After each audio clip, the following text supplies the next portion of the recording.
সব একই, কিন্তু পৃথিবীতে দুটো ইবাদত আছে, যেটা অতীতে ছিল, আজও আছে, আর ভবিষ্যতে থাকবে।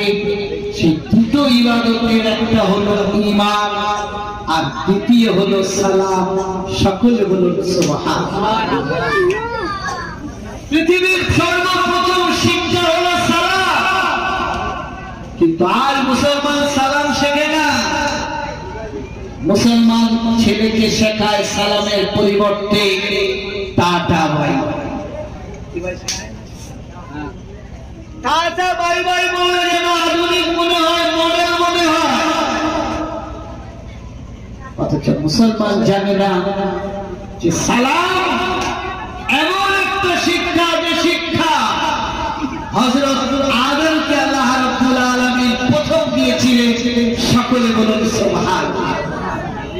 মিশকাত শরীফের হাদিস, আল্লাহ তাআলা হযরত আদম আলাইহিস সালাতু ওয়াস সালামকে সৃষ্টি করার পরে আদমের শরীরে আত্মা দিয়ে দিয়েছেন। দেওয়ার পরে আদম দাঁড়িয়েছে। আল্লাহ তাআলা বলছেন, ওই যে দেখো দূরে ফেরেশতাদের জামাত আছে, ওদের কাছে গিয়ে তুমি প্রথমে সালাম দাও, আসসালামু আলাইকুম, আসসালামু আলাইকুম। এই সালামটা তুমি দাও।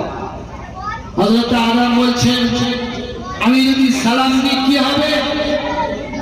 আল্লাহ তাআলা বলছেন, ও আদম, তুমি সালাম দেওয়ার পরে ফেরেশতারা যে উত্তর দেবে, এই উত্তর দেওয়া তোমার জন্য আর তোমার উম্মতের জন্য ওয়াজিব হয়ে যাবে।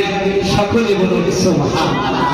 আমার সোনার বাবাজিরা, আল্লাহর বান্দা, আল্লাহর নবী হযরত আদম আলাইহিস সালাতু ওয়াস সালাম ফেরেশতা মণ্ডলীর সামনে গিয়ে সালাম দিলেন, আসসালামু আলাইকুম। সালাম দেওয়ার পরে ফেরেশতারা উত্তর দিলেন, ওয়া আলাইকুমুস সালাম ওয়া রাহমাতুল্লাহি ওয়া বারাকাতুহু। উত্তর দেওয়া হয়ে গেল। হযরত আদম শিখে নিলেন। আল্লাহ বললেন, ও আদম, কিয়ামত পর্যন্ত পৃথিবীতে তোমার যত সন্তান সন্তানাদি আসবে, সকলে কুশল বিনিময়ের পদ্ধতি হলো এই সালাম। সকলে বলুন সুবহানাল্লাহ। তাহলে কোন মুসলমান যদি সালাম দেয়, সালামের উত্তর দিতে হবে। আপনার সাথে ঝগড়া খারাপ, রাজনৈতিক মতাদর্শে আপনি অন্য পার্টির, সে অন্য পার্টি, দেখার দরকার নেই। ইসলামের প্ল্যাটফর্মে আপনি একজন মুসলমান, সে একজন মুসলমান, আপনি সালাম দিলে সে উত্তর দেবে, সে সালাম দিলে আপনি উত্তর দেবেন। এটা হলো মুসলমানের কর্তব্য। সকলে বলুন সুবহানাল্লাহ। আমার সোনার বাবাজিরা, দ্বিতীয় কর্তব্য হলো যে একজন মুসলমান যখন মারা যাবে, এই মৃত্যুর পরে জানাজার পিছনে পিছনে যাওয়া, জানাজার নামাজ পড়া, নামাজ পড়ার পরে দাফনের শরীক হওয়া, এটা হলো মুসলমানের কর্তব্য। আল্লাহ রাসূল বলেন, ওয়া ইত্তিবাউল জানাইজি, ও আমার উম্মত উম্মতিরা, যখন তুমি মসজিদের মাইকে শুনবে, অমুক পাড়ার অমুক ব্যক্তি মারা গেছে, তোমার আত্মীয় হোক, তোমার আত্মীয় না হোক, তোমার পরিচিত হোক, তোমার পরিচিত না হোক, তোমার সঙ্গে সম্পর্ক থাকুক না থাকুক, তুমি যখন কানে শুনবে, তোমার কর্তব্য, তোমার হক হলো ওই মুসলমান ভাইয়ের জানাজাতে শরীক হওয়া।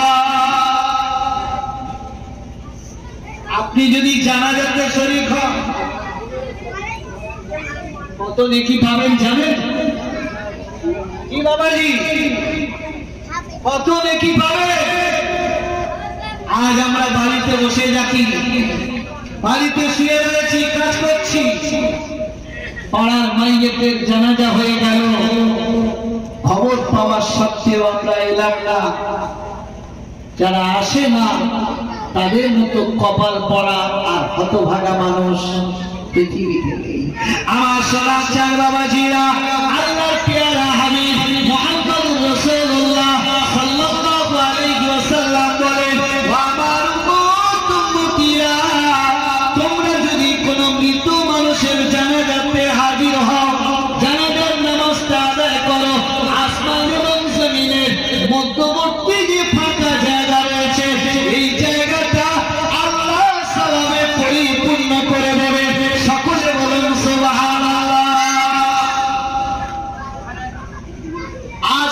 জিনিসে কনসেশন হয়ে গেছে।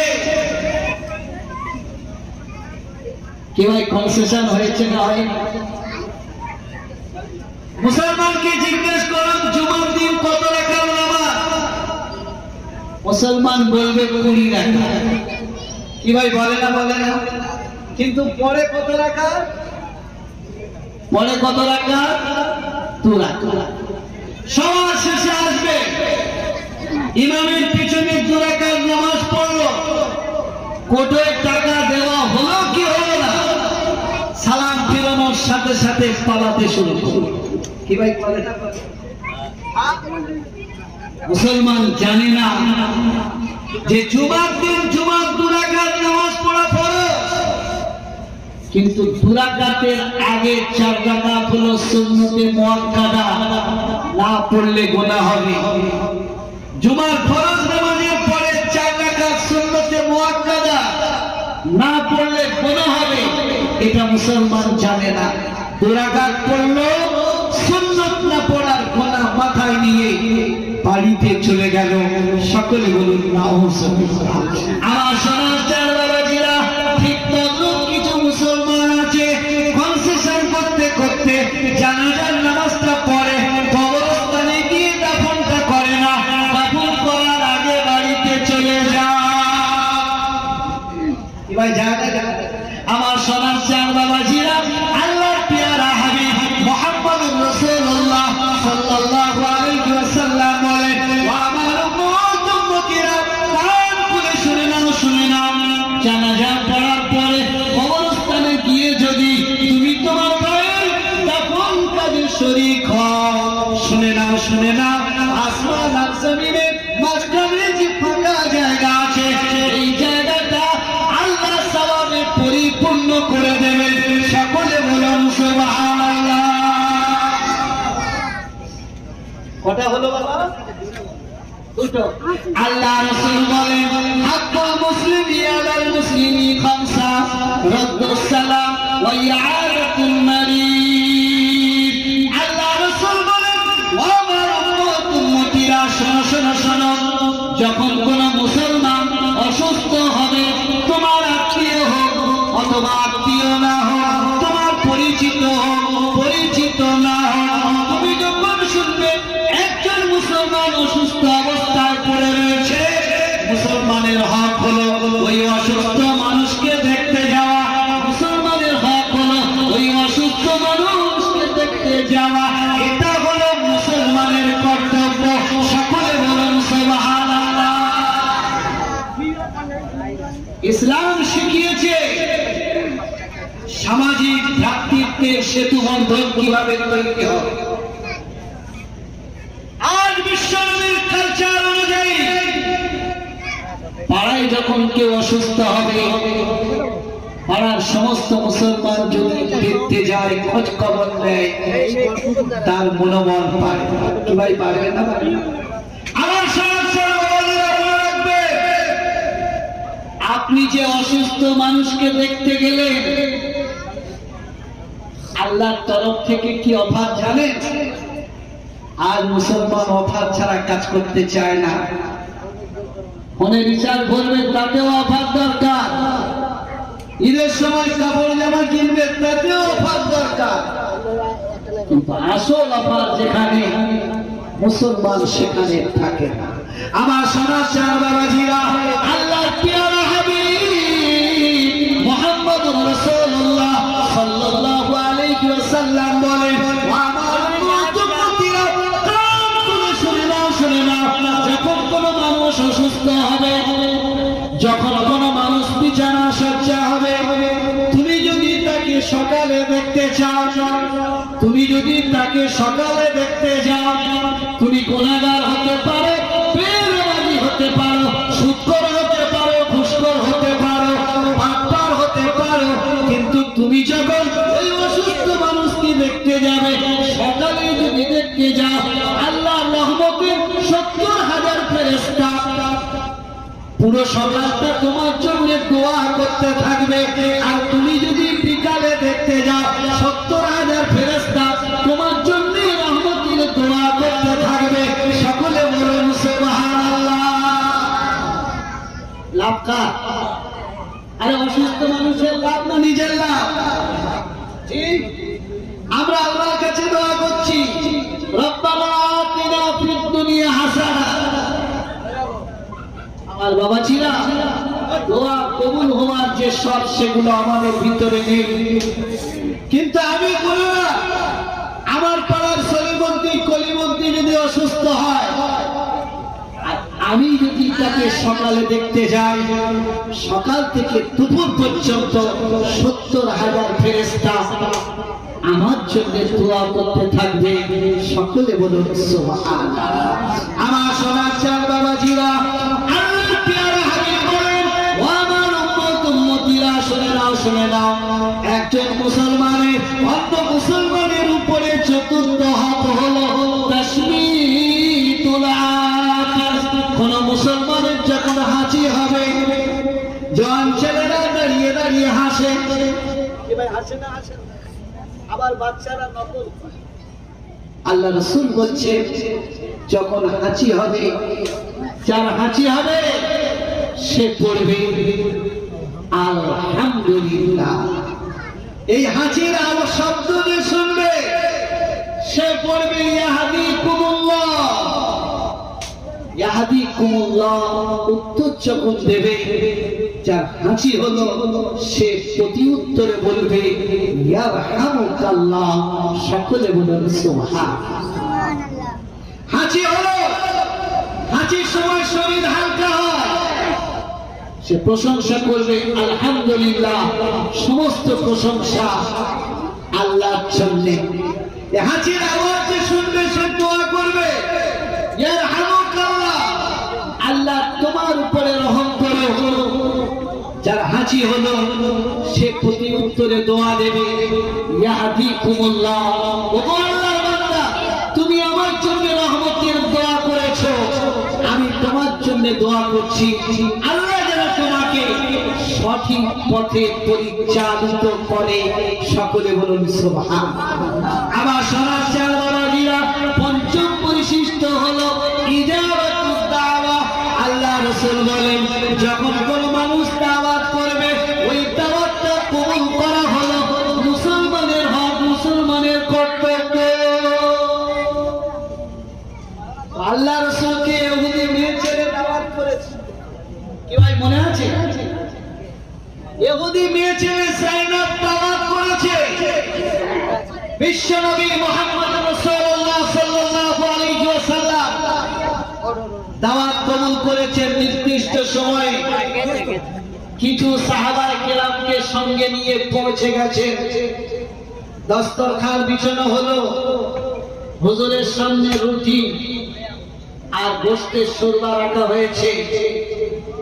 সাহাবারা কয়েকজন এক লম্বা দু লম্বা খেয়েছে। আল্লাহর পেয়ারা হাবিব সাল্লাল্লাহু আলাইহি ওয়াসাল্লাম রুটি কেটে, এক টুকরো রুটি গোশতের শোরবাতে মিশিয়ে মুখে দিয়েছেন।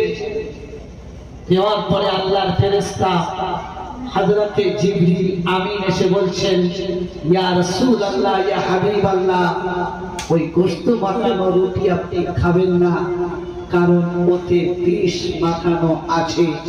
সকলে বলুন নাউযুবিল্লাহ। হুজুর সঙ্গে সঙ্গে ফেলে দিলে। বুখারী শরীফের riwayate এসেছে, হুজুর গোশত ফেলে দিয়েছিলেন, রুটি ফেলেছিলেন, কিন্তু এমন মারাত্মক বিষ ছিল যে তার রিয়াকশন মৃত্যুর আগে পর্যন্ত হুজুরের শরীরে ছিল। আল্লাহ নবী সাল্লাল্লাহু আলাইহি ওয়াসাল্লাম বিষের রিয়াকশনের কারণে শেষ বয়সে হালকা বেখেয়াল হয়ে যেতেন। হুজুরের সামনে জল জান্ত তরুতাজা যুবক কয়েকজন সাহাবী গোশত মাখানো রুটি খাওয়ার কারণে আল্লাহ রাস্তায় শহীদ হয়ে গেলে, নবী আমার পৃথিবীর মানুষের কাছে মেসেজ দিলে, ওয়াল কাযিমিনাল গায়যা ওয়াল আফিনা আনিন নাস।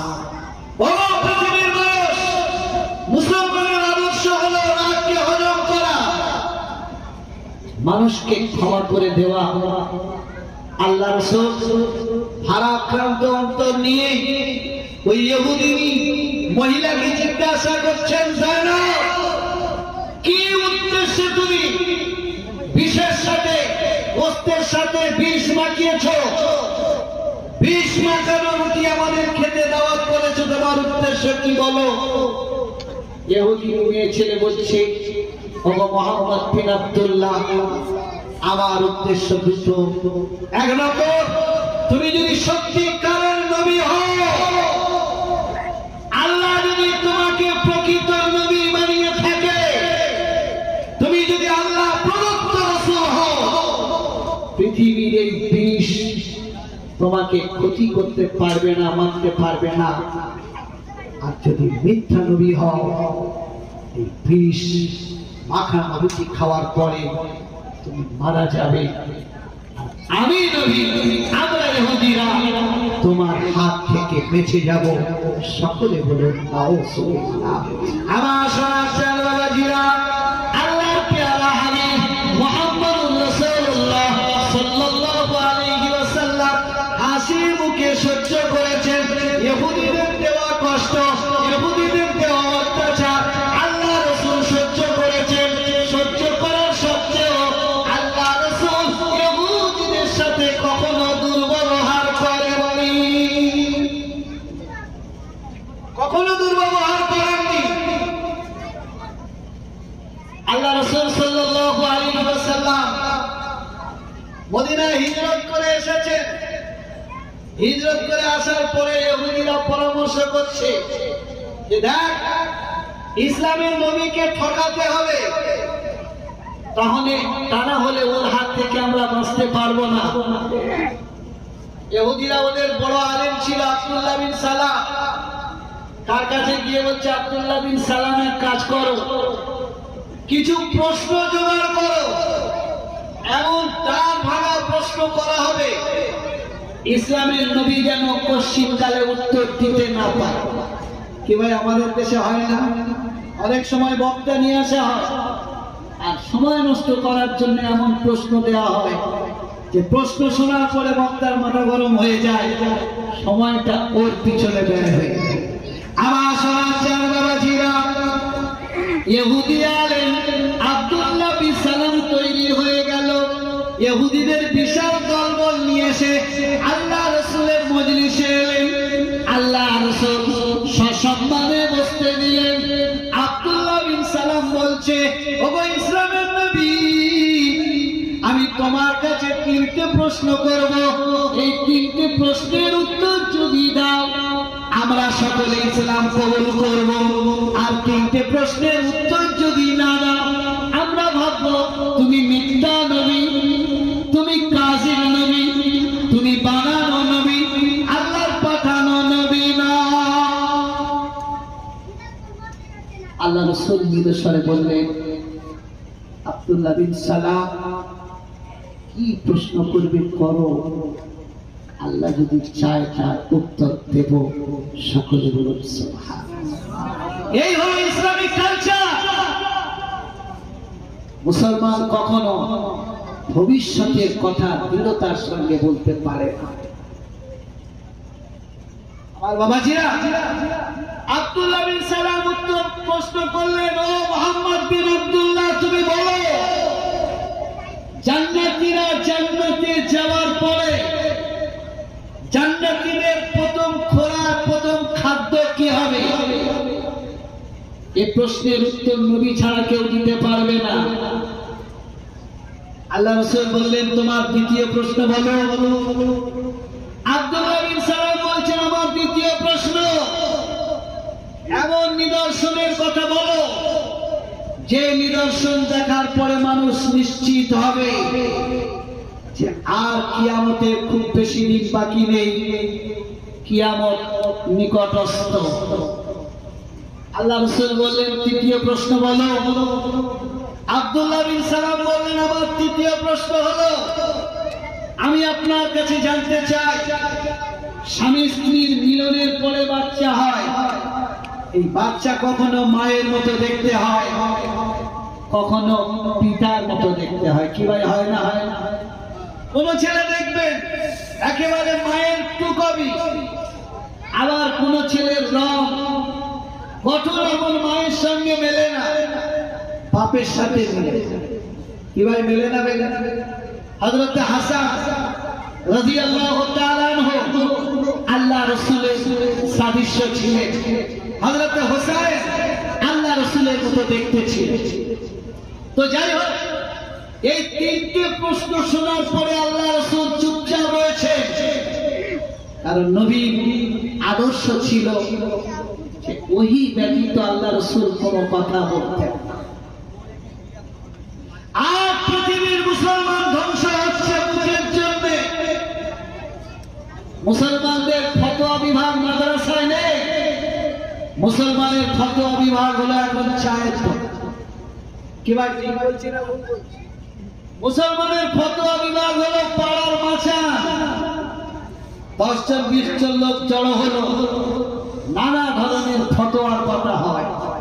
আল্লাহ রাসূল বলছেন কিয়ামতের একটা নিদর্শন হলো, প্রশ্ন কারো মূর্খ হবে, উত্তর যিনি দেবেন তিনিও মূর্খ হবে, ভুল উত্তর দেবেন, নিজেরা পথভ্রষ্ট হবে, অন্যকে পথভ্রষ্ট করবে। এইভাবে আস্তে আস্তে কিয়ামত সংগঠিত হবে। আমার সরাসর বাবাজিরা, ইহুদিরা চুপচাপ বসে রয়েছে, আব্দুল্লাহ বিন সালাম বসে রয়েছে। কিছুক্ষণ সময় অতিবাহিত হলো, ইহুদিরা ভাবছে আজ আমরা জিতে যাব। এই তিনটে প্রশ্নের উত্তর ইসলামের নবী দিতে পারবে না। আমার সোনার চাঁদ বাবাজিরা, এমন অবস্থায় আমার ফেরেশতা হযরতে জিবরিল আমিন তাশরীফ আনলেন। আল্লাহ রাসূলকে বলেন, ইয়া রাসূলুল্লাহ, ইয়া হাবিবাল্লাহ, আপনি চিন্তা করবেন না, আপনি ঘাবড়াবেন না, আপনি বিধ্বস্ত হবেন না। আল্লাহ আপনাকে পৃথিবীতে অপমানিত করবেন না। ইয়া রাসূলুল্লাহ, ইয়া হাবিবাল্লাহ, আপনি জানিয়ে দিন, ও ইহুদিরা, শোনো শোনো শোনো, জান্নাতীরা যখন জান্নাতে যাবে, জান্নাতীরে প্রথম খোরাক হবে মাছের কলিজা। সকলে বলুন সুবহানাল্লাহ। প্রথম খোরাক কি হবে বাবা? মাছের কলিজা। আমার বাবাজি, প্রথম প্রশ্নের উত্তর হয়ে গেল। আব্দুল্লাহ বিন সালাম বলছে, আমার দ্বিতীয় প্রশ্নের উত্তরটা দাও। আল্লাহ নবী বলেন, ও আব্দুল্লাহ বিন সালাম, শোনো শোনো শোনো, দ্বিতীয় প্রশ্নের উত্তর হলো কিয়ামতের পূর্বে বাবা, পূর্ব দিক থেকে একটা বিশাল আগুনের অগ্নিকুণ্ড বেরোবে, আর ওই অগ্নিকুণ্ড ঠেকাবার নেভাবার মতো কোনো জিনিস পৃথিবীতে থাকবে না। পূর্বের মানুষ পশ্চিম দিকে পালাতে থাকবে, আর ওই আগুনের অগ্নিকুণ্ড লক্ষ লক্ষ কোটি কোটি মানুষকে ওই পশ্চিম দিকে তাড়িয়ে নিয়ে চলে যাবে। এটা হলো কিয়ামতের একটা বড় আলামত। আল্লাহ রাসূল বলে, ও আব্দুল্লাহ বিন সালাম, শোনো শোনো শোনো, তোমার দ্বিতীয় প্রশ্নের উত্তর হলো স্বামী স্ত্রীর যখন মিলন হয়, মিলনের পরে স্বামীর বীর্য আর স্ত্রীর বীর্যের মধ্যে একটা প্রতিযোগিতা শুরু হয়। স্বামীর শুক্রাণু কি আর মেয়েদের বীর্যের ডিম্বাণুর ভিতরে একটা প্রতিযোগিতা হয়। এই প্রতিযোগিতার লড়াই স্বামী যদি জিতে যায়, ওই বাচ্চাটা স্বামীর মতো হবে, আর স্ত্রী যদি